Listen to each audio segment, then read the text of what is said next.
Okay, so today Shelby brought me these really beautiful flowers that she found on her drive into Calgary.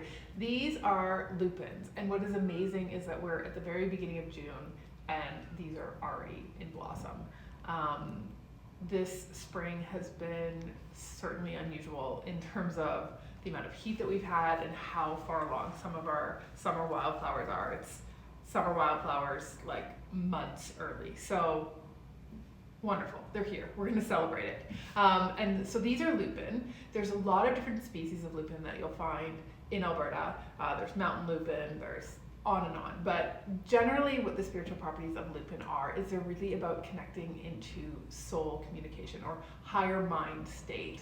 And in higher mind state, that's really, that's connection and intelligence from your own soul. And so what's wonderful for this is that lupin is really helpful. I'll tell you what it's really good for is mental stamina. So if you've got to listen to a long lecture or you need to read a book that requires a lot of analysis and focus, lupin is really, really helpful for that, because as it's connecting into that higher mind state of soul communication and intelligence, what it's doing is it's bringing all of those elements into harmony so that there's less mental friction as you're trying to focus on a new concept or element, which is really, really nice.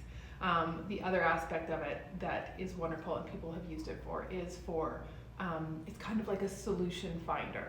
So for people that are trying to formulate a harmonious solution to a problem in life or a challenge, lupin can be super helpful for that because it's always seeking that harmonious outcome. And so it can be a support for that.